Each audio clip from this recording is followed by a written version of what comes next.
Olá pessoal, tudo bem? Bem-vindos a mais um novo vídeo. Eu me chamo Sudana de Castro e quero iniciar o vídeo falando o seguinte: enquanto o Bolsonaro está perdendo tempo lá no seu Twitter postando que a ditadura da Venezuela é uma coisa apoiada por PT e PSOL, ou seja, de forma cabal atacando a esquerda, porque ele tem um problema de ideologia, que ele não consegue governar o país, ele só pensa nisso em 48 horas, nem 24 horas, que está ficando chato. Por que eu digo isso? Porque em questão dos problemas da Venezuela, a gente tem algo tão parecido quanto o daqui. Só que a diferença é que a gente não tem um ditador, mas a gente tem problemas. E o problema bem grave é que o IBGE acaba de divulgar que a taxa de desocupados alcançou um percentual de 12,7% do trimestre que encerrou agora. Você quer entender isso? Quer dizer que nós ultrapassamos da casa dos 13 milhões. Estamos 13,4 milhões de desempregados. O índice aumentou. O governo realmente, durante 4 meses, mostra que ainda não tem um norte. O desemprego sobe novamente e atinge 3,4 milhões de pessoas, segundo o Instituto Brasileiro de Geografia e Estatística, o IBGE, no qual o Bolsonaro sempre fala que o problema do desemprego no Brasil é nos dados do IBGE. A taxa de desocupados alcançou 12,7% no trimestre encerrado em março desde o ano, após avançar 1,1 pontos percentuais em relação aos 3 meses anteriores, de outubro e dezembro. Né? Os dados foram divulgados na manhã agora. A população desocupada não obteve variação estatisticamente significativa em relação aos primeiros trimestres de 2018. Menos mal, porque era de 3,6. Só que o Temer conseguiu dar uma retraída do desemprego, deixando na casa dos 12, quando entregou para o Bolsonaro, e ele teve a mágica de fazer, não é? A gente chegar a 13,4% de desempregado. É uma coisa bem alarmante. Aí você pergunta, Sudelan, e sobre a questão da reforma da Previdência, está uma bagunça. Os caras não conseguem quórum para poder fazer a apreciação da reforma. A reforma, meus amigos, não atende nada. Lembra da reforma do trabalhista do Temer? Que emprego ele conseguiu? O número de pessoas que trabalham informal ou que trabalham intermitentemente, que são pessoas que trabalham meio turno, só foi subir. E não existe realmente uma preocupação maior do presidente procurar resolver esse problema. Aí, para tirar o foco disso, porque isso é algo negativo do governo, pega eles preocupação todinha com a Venezuela. Manda a galera lá para a fronteira para ver. A fronteira de lá tá fechada. Entendeu? A fronteira de lá tá fechada. Não é a nossa que tá fechada, é a de lá. Aí ele vai, que ele não perde a deixa. Aí a culpa lá da ditadura de Nicolás Maduro é do PT e PSOL. Beleza. E a culpa aqui de desemprego do teu período de mandato, é culpa de quem? Vamos culpar quem? Me aponte só uma pessoa para culpar. Mas o governo é de lá, como que a gente é culpado do PT e do pessoal? É porque Qual o assim, pra problema? cabeça de Bolsonaro, que é desse tamanhozinho, um cérebrozinho de ervilha, tudo aquilo que é ligado à esquerda, socialista, é o mal. Aí eu quero saber se tu vai agora É enfesar. outro país. Exato, agora eu quero saber, Bolsonaro, se tu vai enfesar com a Espanha, que elegeu o socialismo lá, né? O pessoal de esquerda lá, né? A preocupação interna é no Brasil. Você que tem que ter preocupação interna no Brasil. Você tem que procurar conversar com cada deputado e mostrar realmente se é válido a reforma da Previdência e dizer o que ela vai impactar na vida dos brasileiros. Corrigir o que está errado, porque você antes de ser presidente, na eleição você falava uma coisa, virou presidente falando outra. A reforma não vai beneficiar o que me está esperando não. Todo mundo acho que já deu para fazer vídeos explicando como é que é a aposentadoria em forma de capitalização. É igual o rendimento da caderneta de poupança. Deposita lá para ver como é que vai ser a variável. E depois que diz tira da responsabilidade da Seguridade Social, aquilo que é depositado, se não chegar ao valor do salário mínimo, nenhuma lei obriga. Beleza? E agora o número de desempregados, pessoas chorando na fila disputando.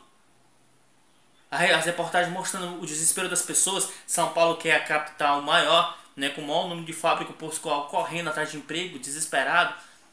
O Rio de Janeiro, a região sudeste fechando o trimestre com mais de 20% de desempregados. Entregou no mês seguinte no teu governo, né, agora 43 mil postos de emprego encerrados, ou seja, desempregados a mais. E ainda para fazer essa barbúrdia, não é? O ministro da Educação que você colocou ainda é pior do que o Vélez Rodrigues.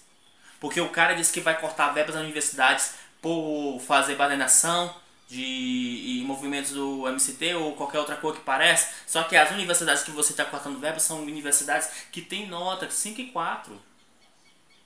5 e 4. 5 é a nota máxima do ENAD, 4 é a próxima da máxima. É como se um tirasse 10 e outro tirasse 9. E aí você não mostra o critério disso. Você está afetando a universidade por toda. Não é? O Abraão Weinbrück, acho que é o nome desse doido, está prejudicando, porque você vai cortar verbas, mas não em uma determinada área, falando por que você quer cortar verbas de uma forma geral que a universidade possa se sentir prejudicada. Isso é coisa de moleque, isso é coisa de palhaço. Não se corta investimentos em educação, a gente aumenta o investimento na educação, entendeu? E o Ministério da Educação, o MEC, não é? Vai cortar recursos da universidade que não apresentaram desempenhos acadêmicos esperados e ao mesmo tempo estiverem promovendo barbúrdia em seu campus, afirmou o ministro Abraão Weintraub. Ao Estado, 3 universidades já foram enquadradas nesses critérios que tiveram repasse reduzido. A Universidade de Brasília, a Universidade de Brasília, a Universidade Federal Fluminense e a Universidade Federal da Bahia. Disse, segundo ele, a Universidade Federal de Juiz de Fora e Minas Gerais estão sob avaliação. Como é que pode um negócio desse? O momento de investir em educação, aí você quer cortar verbas em universidades federais.